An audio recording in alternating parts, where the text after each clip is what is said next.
ওই বন্ধুদের থেকে সর্বদা দূরে দূরে তিনি আছে। তিনি কেবল লক্ষ্য করে দেখছেন যে বন্ধুরা কেমন ভাবে থাকে, তাই কৃষ্ণ দূরে দূরে আছে। আর অন্যান্য বন্ধুরা বাবা তারা কি করেছে, লুকোচুরি খেলতে শুরু করেছে। লুকোচুরি, আপনারা লুকোচুরি খেলেছেন? লুকোচুরি খেলেছেন? মনে আছে লুকোচুরি খেলা? অনেক ছোটবেলায় খেলেছেন হয়তো আপনাদের মনে নেই, কিন্তু ভগবান কিন্তু আজও লুকোচুরি খেলে। আজও তিনি অন্তরিক্ষে সেই বন্ধুদের সঙ্গে লুকোচুরি খেলা খেলছে।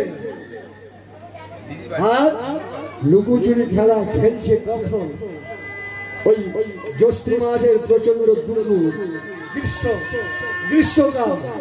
সেই গ্রীষ্মের তাপ ও দগ্ধে সবাই কাতর হয়ে পড়েছে।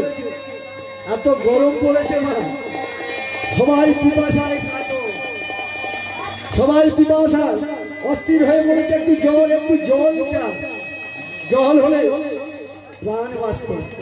তাই কি করলো, ওই যমুনা, ওই কালীবাহের জল সবাই পান করে।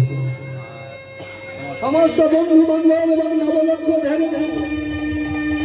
কেউ বাদ গেল না বাবা। সেই কালীবাহের জল পান করলো। আর এই কালীবাহে থাকতো কালীয় নাগ, আর সেই নাগে প্রচন্ড বিষ। তিনি সেই বিষ ওই সমুদ্রের জলে, ওই যমুনার জলে তিনি কি করেছিল, ছড়িয়ে দিয়েছিল। আর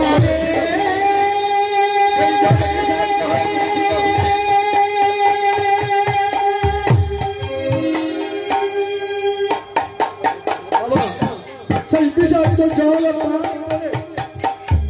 যখন পান করেছে রাখার বালক সুবল সুদাম শ্রীরাম পশুদাম দাম আর নবলক্ষ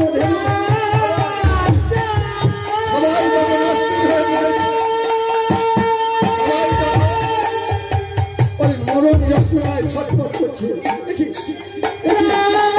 জল খেলামে তো বিষাক্ত, আমাদের প্রাণে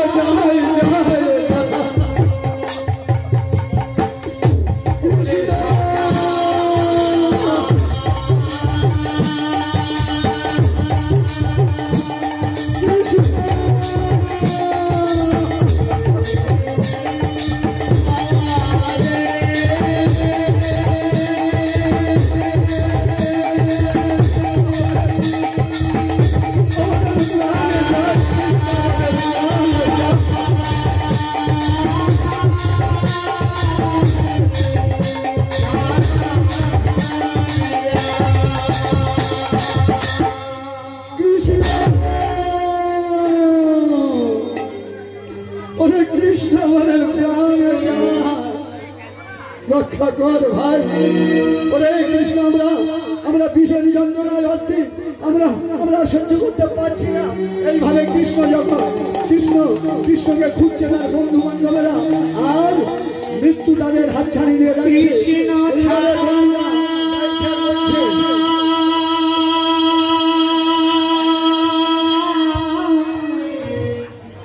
কে আছে আমার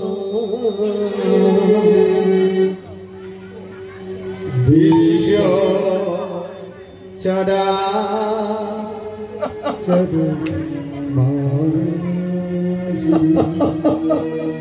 কৃষ্ণ, তুই কৃষ্ণ ছাড়া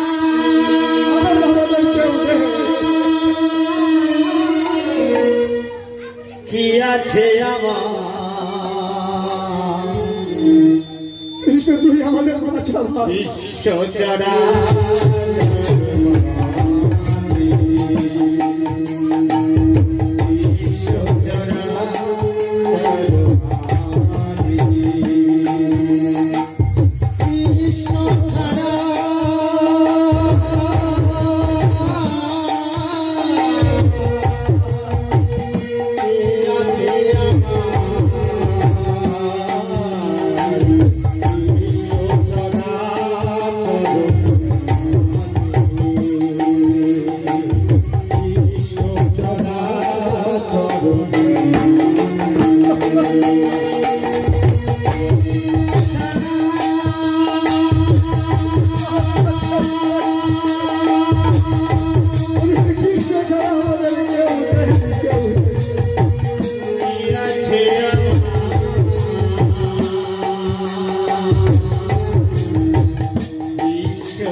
সমস্ত গাবিয়ার বন্ধুরা কেউ যমুনার জলে কেউ যমুনার তীরে সবাই মারা যায় ওই কালীয় নাগের বিষ জল চতুরালী ভগবান তিনি জানেন অন্তরে জানি না আর আমি জানতে পারলেন মোহনে কেঁদে উঠল তাই তিনি দেরি করলেন না সেই যেখানে বন্ধুরা মারা গিয়েছে যেখানে নবলক্ষ ধেনু মারা গিয়েছে সেখানে তিনি উপনীত হলেন সেখানে উপনীত হয়ে তিনি দেখলেন তার প্রাণের বন্ধু সবাই মৃত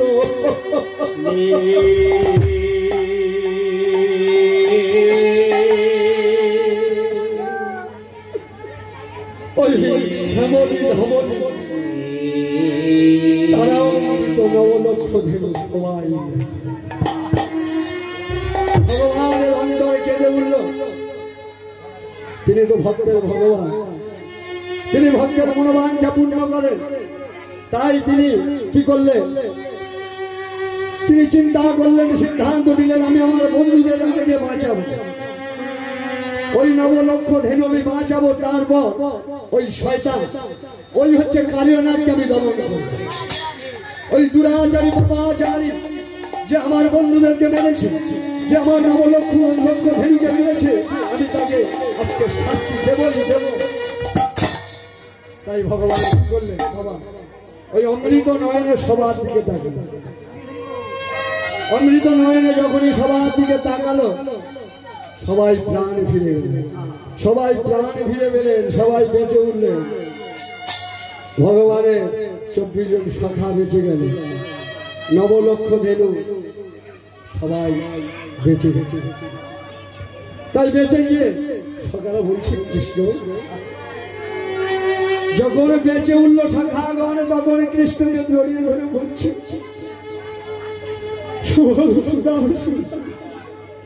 কৃষ্ণ ওরে কৃষ্ণ তুই ছিলি বলে আজকে আমরা প্রাণে বেঁচে গেলাম রে ভাই আজকে যদি তুই না থাকতে আমাদের প্রাণ আর বাঁচত না রে ভাই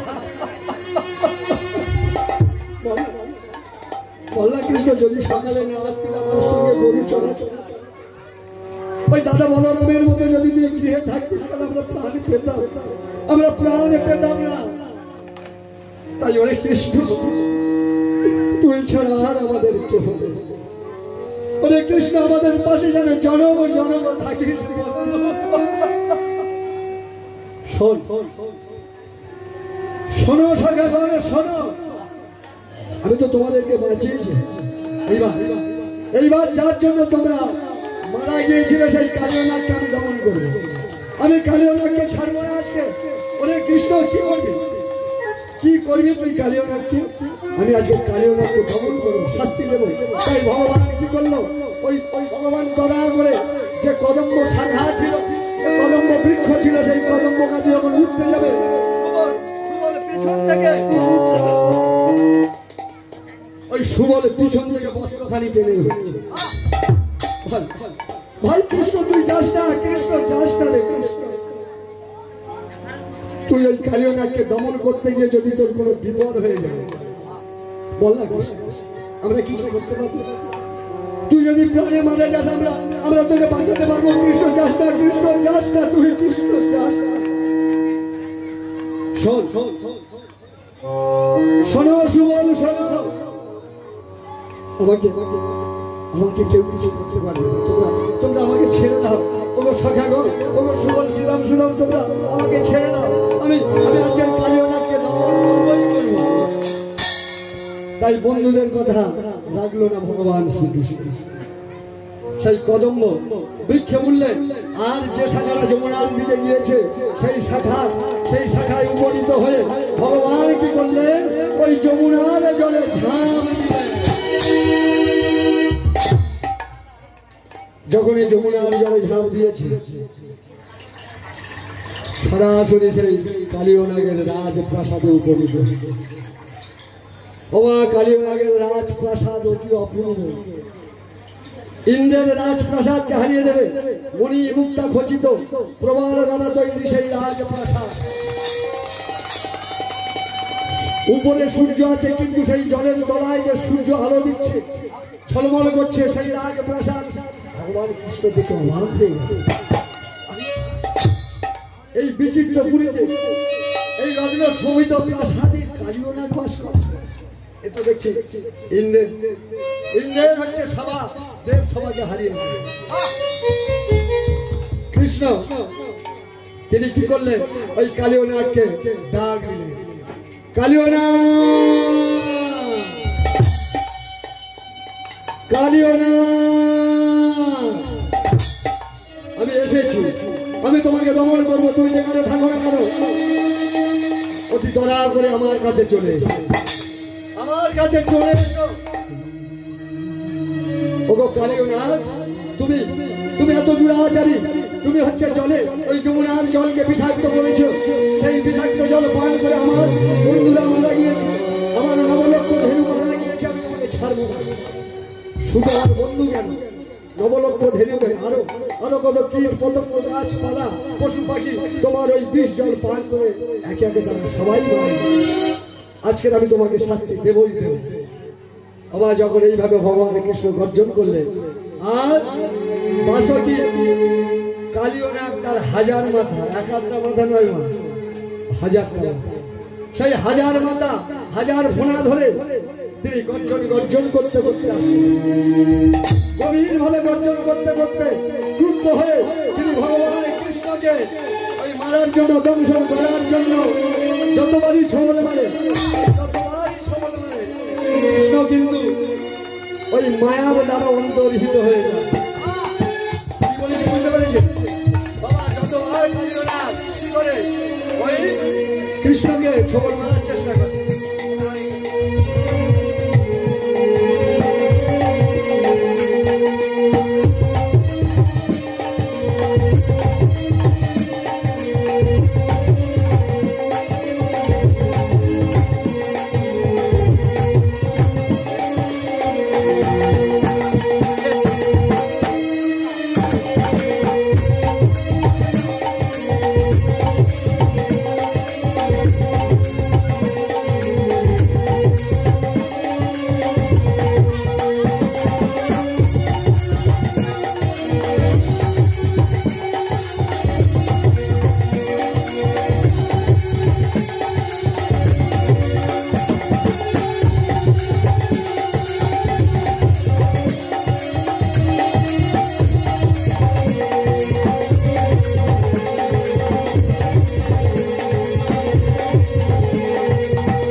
যতবার কালীয় নাগ ওই কৃষ্ণকে দংশন করতে যায়, ভগবান ততবার মায়ায় অদৃশ্য হয়ে ভগবানকে ধরতে পারে। ওরা ভগবানকে ধরা বড় কঠিন। ভগবানকে কত দেবতা ঋষি মুনি যোগীরা ধরতে পারে। আর যে নাগকুলে জন্মগ্রহণ করেছে, সর্বকুলে জন্মগ্রহণ করেছে, তার কি ক্ষমতা ভগবানকে ধরে যাবে? তাই ভগবান কি করলেন? ওই ওই কালীয় নাগের সমস্ত বিষকে নষ্ট করে দিলেন। যতবার ছবল মারে ততবার কি হয়? বিষ পতিত হয়, সেই বিষ নষ্ট হয়ে যায়। এইবারে যখনই কৃষ্ণকে ওই কালীয় নাগ ধরতে পারলো না, তখন কালীয় নাগ কি করেছে? ওই কৃষ্ণকে বাবা কৃষ্ণকে একেবারে লেজের দ্বারা আর সমস্ত সেই কালীয় নাগের যে দেহটা আছে, সেই দেহটা পাক দিয়ে একেবারে কালীয় নাগ মুখের সামনে ভগবানের সেই সহস্র ফোনাটা ধরেছে। তাহলে সমস্ত দেহটা কৃষ্ণের অঙ্গে পাক দিয়েছে। আর কৃষ্ণ তখন 5 বছরের বালক। আর ভগবান কৃষ্ণ তখন কি করেছেন? বাম হাতে লেজটা ধরেছে, আর ডান হাতে সেই সহস্র ফোনাটা ধরেছে। ধরে ভগবান কি করেছে? এইবারে কালীয় নাগকে শাস্তি দেওয়ার জন্য বিশ্বম্ভর মূর্তি ধারণ করেছে। ভগবান বিশ্বরূপ ধারণ করলেন। আর যখনই ভগবান বিশ্বরূপ হল, আর ক্রমে ক্রমে কালীয় নাগের দেহটা মারি গেল।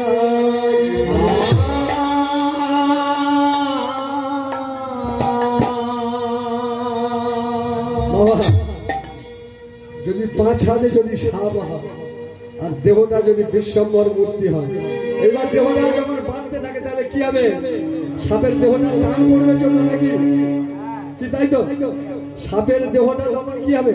যখনই টান পড়েছে আর ওই সাপের দেহটা তখন একে একে ফাটতে শুরু করেছে, ফেটে ফেটে রক্ত বের হতে লাগছে। আর ওই কালিয়া নাগ বিষের যন্ত্রণায় যন্ত্রণায় ছটফট করছে, মানে ফেটে গিয়েছে তো রক্ত বের হয়েছে। সেই রক্ত বের হওয়ার জন্য যে যন্ত্রণা হচ্ছে তার জন্য কালিয়া নাগ আর্তনাদ করছে, আমাকে আমাকে ছেড়ে দাও কৃষ্ণ, আমাকে ছেড়ে দাও, আমাকে ছেড়ে দাও, আমাকে ছেড়ে দাও কৃষ্ণ।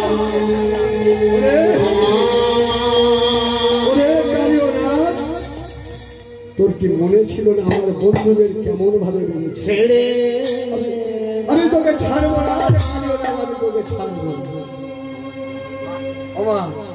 ওই কালিয়া নাগের দেহ ফেটে যখন রক্ত ভেসে উঠেছে আর এদিকে তখন ওই বন্ধুরা চিৎকার করছে কৃষ্ণ কৃষ্ণ ভাই তুই উঠে তুই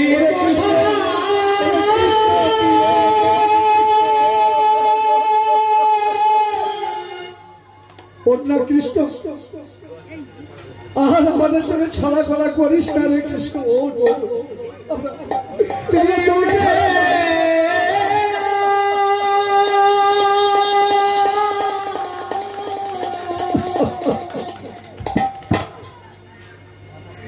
বাবা কৃষ্ণ বললা কৃষ্ণ, আমরা গৃহে গেলে মা যশোদাকে কি বলবো? গৃহে গেলে পিতা নন্দকে কি বলবো? পিতা নন্দ মাতা যশোদা যদি জিজ্ঞাসা করে হলে সুমন সুধা তোরা এলি, আমার কৃষ্ণ কোথায়? আমি তো কৃষ্ণকে পাঠাবো না বলেছিলাম, আমি তোরা তো জোর করে কৃষ্ণকে নিয়ে গেলে। কৃষ্ণ ভাই ও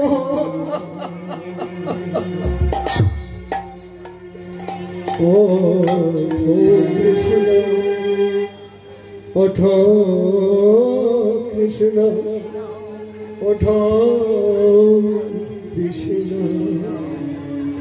ওঠো কৃষ্ণ কৃষ্ণ। ওঠ না বন্ধু, ওঠ না, ওঠ না, কাঁদাস না বন্ধু, কাঁদাস না। ওমা যখন কান্নাকাটির পরেও কৃষ্ণ উঠল না, তাই সুবল সুদাম সিদ্ধান্ত নিল, ওরে ওরে আমরা সবাই এই যমুনার তীরে আছি, আর তোরা 4 জন ওই মা যশোদাকে খবর দে, পিতা নন্দরাজকে খবর দে, আর বৃন্দাবন বাসীকে খবর দে। 4 বন্ধু ওমা 4 বন্ধু তীর গতিতে সেই বৃন্দাবনের দিকে ছুটেছে। কেমন ভাবে? যশোদা জননী জননী জননী জননী জননী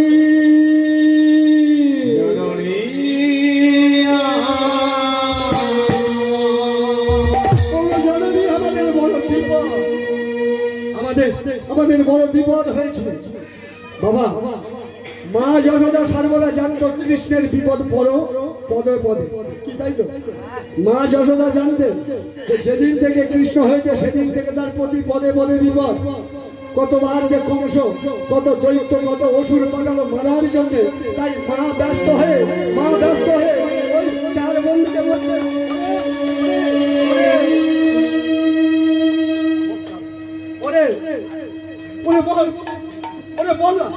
বললা তোরা বললা কৃষ্ণের কি হয়েছে, বললা কৃষ্ণের কি হয়েছে, বল বল তোরা বলে।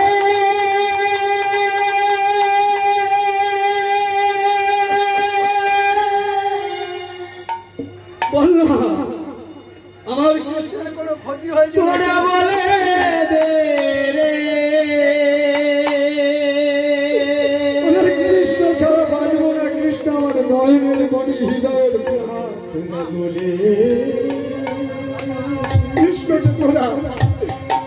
কৃষ্ণকে তোরা সকালবেলায় নিয়ে গেলি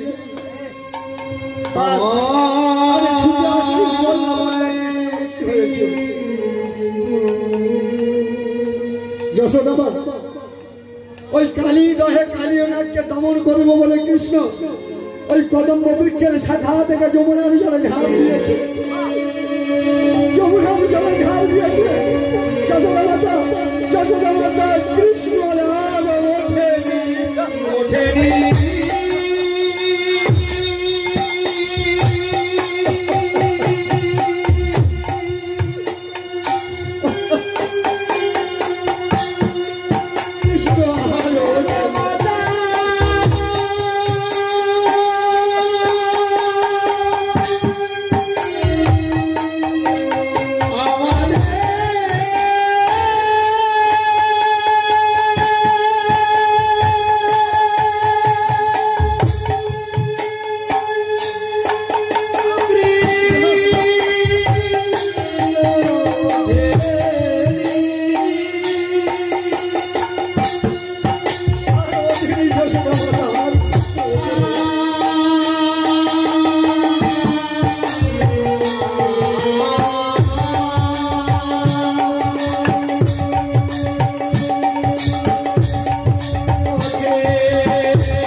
ওই পাগলিনী হয়ে ওই যমুনার তীরে ছুটেছে।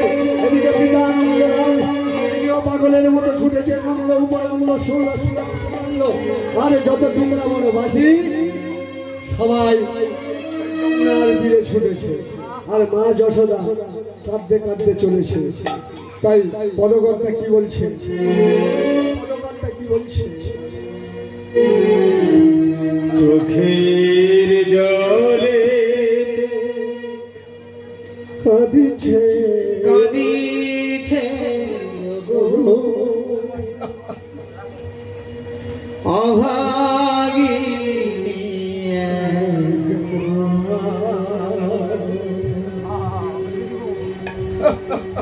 অভাগিনী Yeah.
পিতানন্দরাজ বৃন্দাবনবাসী সবার চোখে জল, সবারই লক্ষ্য সেই কালিদাহে কেবল সবাই যাচ্ছে কৃষ্ণ কৃষ্ণ কৃষ্ণ কৃষ্ণ।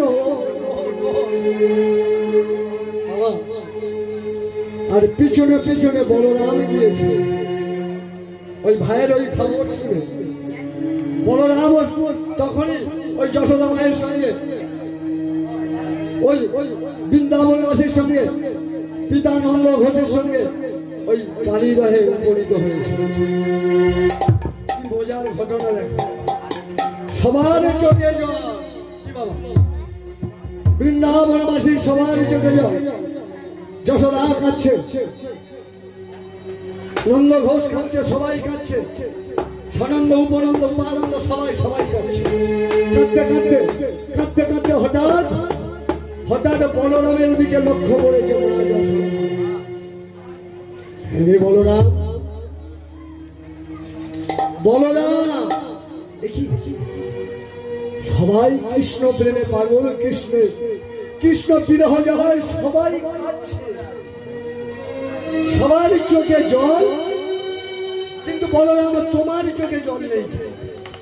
ও তাহলে তুমি কৃষ্ণকে ভালোবাসো না? ও কৃষ্ণ মারা গেছে ভালো, তাহলে সব সম্পত্তি তুমি পাবে, তাই নাকি? বর্তমান সমাজে তাই ভাবে তো, ভাই মারা যায় যা গানি আছি তো সব পাবে। তাহলে বলরাম তুমি ওই কৃষ্ণ চলে গেলে নন্দ ঘোষের সমস্ত সম্পত্তি তুমি পাবে, ওই নবলক্ষ ধেনু, ওই নন্দ রাজ্যের রাজ্য সবই তুমি পাবে। সেই জন্য কৃষ্ণের জন্য তুমি যাচ্ছ না। বলরাম বুঝতে বাবা বলরামে জানে কেন কৃষ্ণের অংশে তো বলরামের জন্ম। মা বুঝো না, কৃষ্ণের অংশে বলরামের জন্ম, তাই বলরাম জানতো কৃষ্ণকে কেউ ক্ষতি করতে পারবে না, সামান্য কালিও না, কখনো কালিও না, ওই ভাই কৃষ্ণকে ক্ষতি করতে পারবে।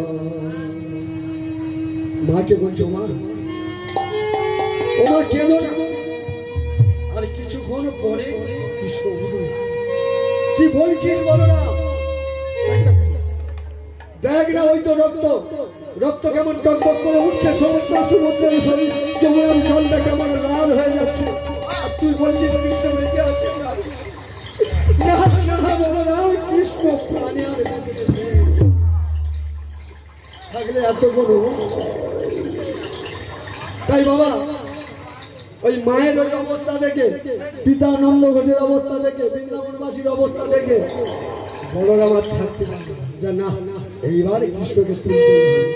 তাই অন্তরে দিয়ে ভগবান বলরাম কৃষ্ণকে বলছে, কৃষ্ণ ওরে ভাই কৃষ্ণ, মা তো মৃত প্রাণ, মা তো মাঝে মাঝে মূর্ছা যাচ্ছে, আর যখনই মূর্ছা যায় আমি তখন কি বলি, তোমরা ও বৃন্দাবনবাসী, তোমরা ওই মায়ের কর্ণেতে মধুর কৃষ্ণ নাম করো, কৃষ্ণ নাম করো। বলে মা কতখানি পুত্রের জন্য পাগল, দেখো মা কতখানি পুত্রের জন্য পাগল। যখনই মা হচ্ছে প্রাণ নিস্তব্ধ হয়ে যাচ্ছে, সেই সময় বলরাম বলে দিচ্ছে যে তোমরা মায়ের সামনে মায়ের কর্ণে কৃষ্ণ নাম ধরো। তাহলে কৃষ্ণ কৃষ্ণ বললে মা আবার ফিরে চেতনা আবার। তাই বৃন্দাবনবাসীরা বাবা ওই কৃষ্ণ নাম করছে, কেমন হরে কৃষ্ণ হরে কৃষ্ণ কৃষ্ণ কৃষ্ণ হরে হরে।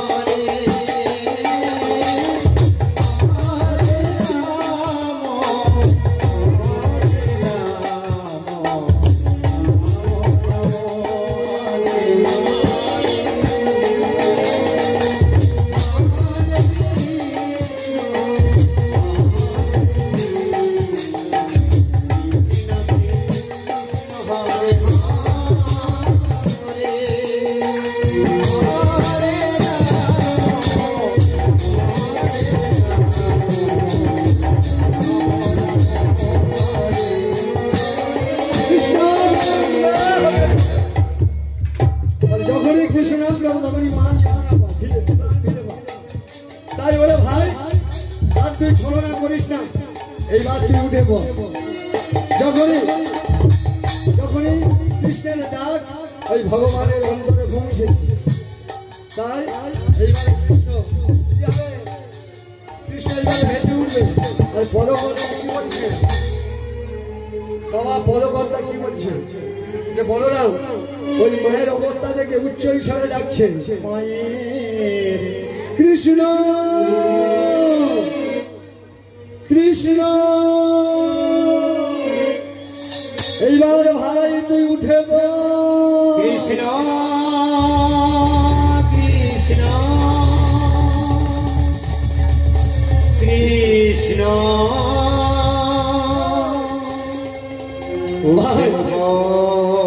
ভাই কৃষ্ণ এইবার উঠে পড়।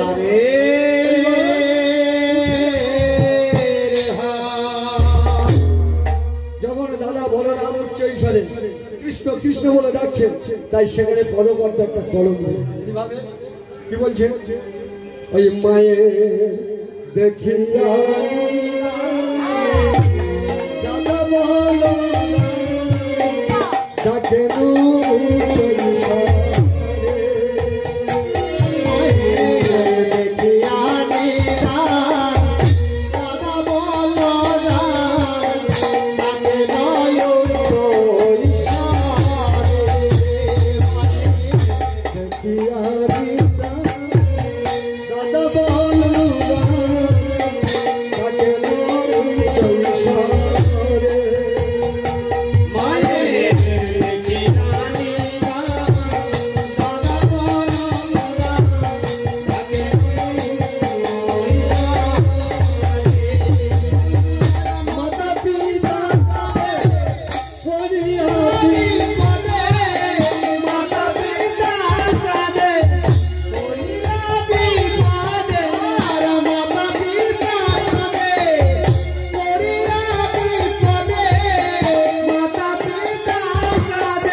হাই এসো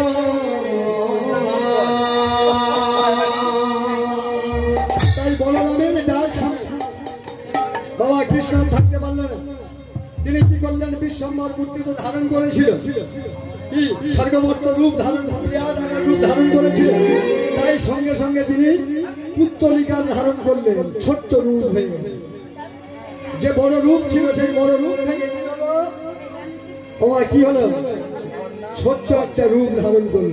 যেই ছোট্ট রূপ ধারণ করেছে ওই জায়গাটা কি হয়ে গেছে? ফাঁকা হয়ে গেছে। আর যখনই ফাঁকা হলো আর তখনই ভগবান শ্রীকৃষ্ণ ওই লম্ফ দিয়ে রাধে রাধে কালিয়নাগের মস্তকের উপরে উঠেছে। কালিয়নাগের মস্তকের উপরে উঠল লম্ফ দিয়ে। আর তখন কালিয়নাগ কি হলো? উপরে ভেসে উঠল। আর এদিকে কালিয়নাগে বাবা 108 জন স্ত্রী। শাহ বলে কি হবে? বউ বলে 108 জনের পত্নী। সেই 108 জনের পত্নী ওই ভগবানের চরণে কাঁদছে আর বলছে, হে প্রভু, ওগো প্রভু, আমার স্বামী তো মৃত্যুর প্রায় হয়ে গিয়েছে। ভগবান হচ্ছে নৃত্য করছে এক একটা মস্তকে, আর সেই মস্তক গুলো কি হয়ে যাচ্ছে? অবনত হয়ে যাচ্ছে। আবার ভগবান বিশ্বম্বর মূর্তি ধারণ করলো, বিরাট রূপ, যার মধ্যে স্বর্গমর্ত পাতাল অন্তরিক্ষ। বলো না কত ভারী। সেই বিরাট আকার ভারী বস্তু যদি দেহ যদি ওই এক একটা মস্তকে নৃত্য করে, তাহলে কি মস্তক থাকবে? ক্রমে ক্রমে কি হয়ে যাচ্ছে? অবনত হয়ে যাচ্ছে। আগে তো বিষ নষ্ট হয়ে গিয়েছে, কালিয়নাগ মৃত প্রায় হয়ে গিয়েছে, আর তার সেই 108টি বউ কাঁদছে, স্ত্রীগণ কাঁদছে। ওগো প্রভু, তুমি তো এই কালিয়নাগকে আমার স্বামীকে সৃষ্টি করেছো। তাহলে আপনি যদি সৃষ্টি করে আপনি আপনার সন্তানকে যদি মেরে ফেলে, তার থেকে আর দুঃখ। আপনি একে সৃষ্টি করে একে মেরে ফেলছেন। আপনি দয়া করুন, আপনি কৃপা করে আমার স্বামীর প্রাণ ভিক্ষা দিন। আমার স্বামীকে আর কষ্ট দেবেন না প্রভু, কষ্ট দেবেন না প্রভু। কত মুনি ঋষিরা তপ জপ করছে, কি বাবা করছে তো ওই কৃষ্ণের রাঙা চরণে পাওয়ার জন্য। কিন্তু জন্ম জন্মান্তর তপস্যা করে তারা ওই ভগবানের রাঙা চরণ পাচ্ছে না।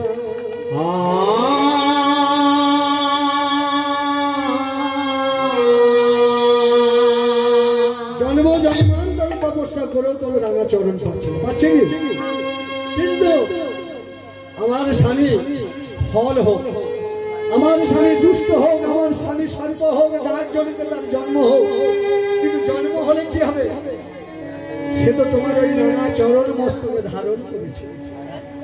কি বাবা, কালিয়নাগ যত দুরাচার হোক, যত হচ্ছে ফল হোক, যত তার মধ্যে বিষধর হোক না কেন, সে তো ভগবানের রাঙা চরণ পেয়েছে, ভগবান তার মাথায় নৃত্য করেছে।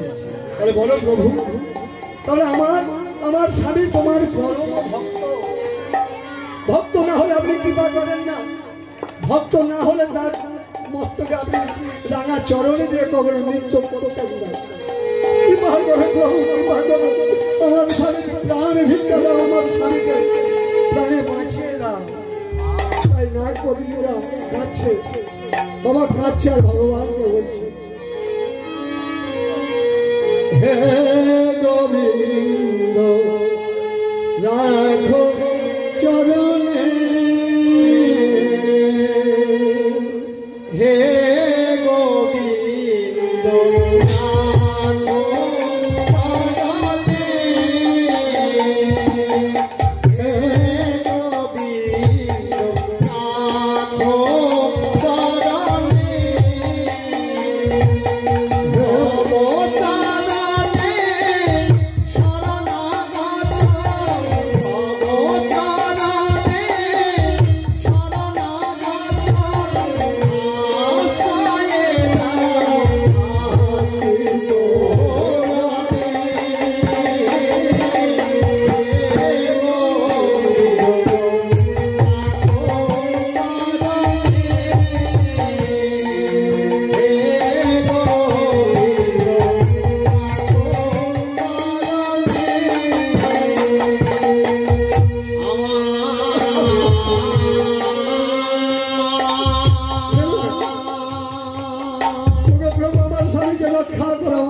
স্বামীর প্রাণ আমার স্বামীকে প্রাণ ভিক্ষা দাও প্রভু, প্রাণ ভিক্ষা দাও।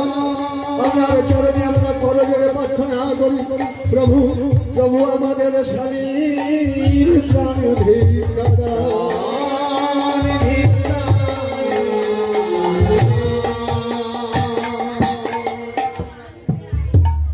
ভগবান সন্তুষ্ট হবে।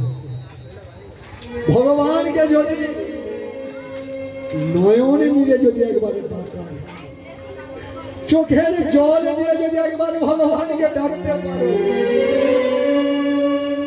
ভগবান সব হয়ে যাবে। ওই জন্য পদকর্তারা বলছে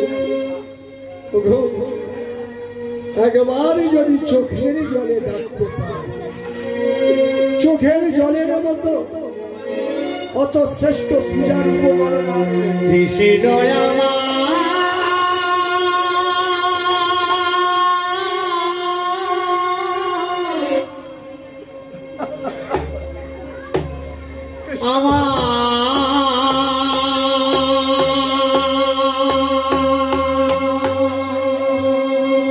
ভগবান সন্তুষ্ট সর্বদা চোখে দুটি আঁখি ঝরে। আপনি ক্ষীর দিয়েছেন, ছানা দিয়েছেন, মাখন দিয়েছেন, কিন্তু দেননি চোখ তোরে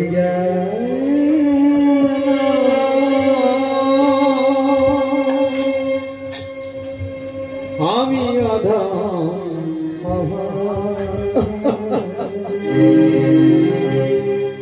আছি পড়ে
আমাকে কৃপা করো।